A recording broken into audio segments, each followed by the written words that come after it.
Hello and welcome! If you're watching this video, then let me say congratulations! You have decided to dive into the world of the superhero movie. Welcome to So You Wanna Make a Superhero Movie! This video will give you all the tips you need to start your own billion-dollar franchise, starting with a simple comic book. Let's get started with our first step. Teach me. Step 1. The hero. Every great story starts with a hero. The basis of our hero is dependent on their personality. Everyone loves a flawed hero. Why not make them a criminal so they have something to prove? A lovable rogue, if you will. Someone just trying to do right. No, I didn't steal anything! I was returning something I stole! Having a dysfunctional hero grounds them and lets the audience relate to them much more. Anyone can be a hero! Also note that nobody wants a mopey, emotional, whiny hero who sits around feeling sorry for themselves. So avoid that, please. The costume is also important. You see this? This silly, spangly costume won't do it all. A common practice now is to completely suck out all the color and remove any unnecessary clutter. Look, Batman can't even turn his head. As long as you make something ridiculous look cool and actually work in real life, you're good to go. It's also important to establish as to whether this is a hero's origin story or not. If you pick a hero we've seen multiple times, it's probably a good idea to skip the origin so the audience isn't bored out of their mind. Hold in there, Uncle Ben. Step 2. The villain. For every great hero, we need a strong adversary for them to face. What makes a great villain? Well, let's take a look at comic books, shall we? They're dark, cold, menacing, and some even cross into pure evil. For the films, though, hilarious! Bloody hell, bloody hell. You know, with the benefit of hindsight.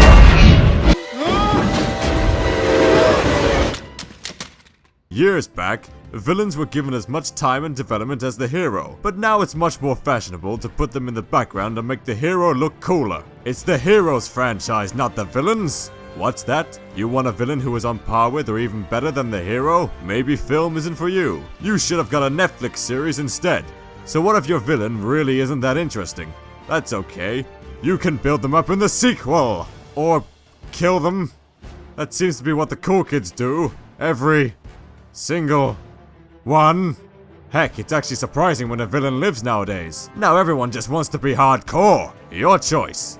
Either keep a villain alive and leave them in the wings, or kill them before they get their time to shine. No! Step 3.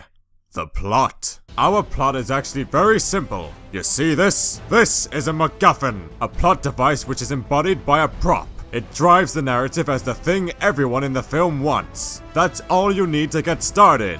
Alternatively, instead of a prop, you can make the film about finding a specific person. We also need something personal for our hero to fight for. Building a relationship between the hero and the supporting character helps, especially if it's romantic.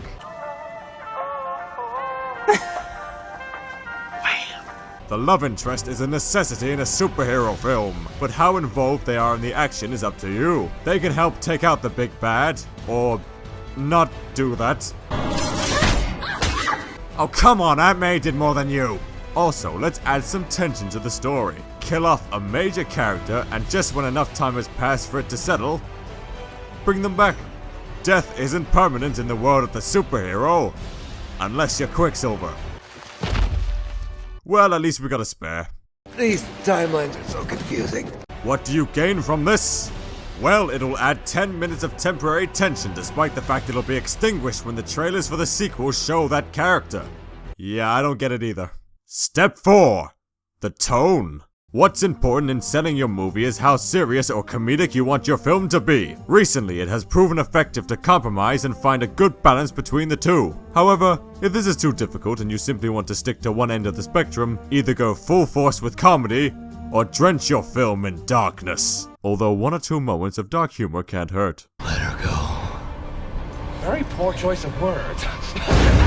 If you take a look at upcoming superhero flicks, you will notice a rise in comedy after, certain films drop the ball on being too serious. So, for now, it might be best to throw in some comedy. Some films trying to tell a serious tale succeed by cramming in a great sequence of nothing but high-flying action and one-liners. Doth mother know you weareth her drapes? Get it all out so that you've earned the audience's attention, which makes the serious scenes much more poignant. Just remember Dibba.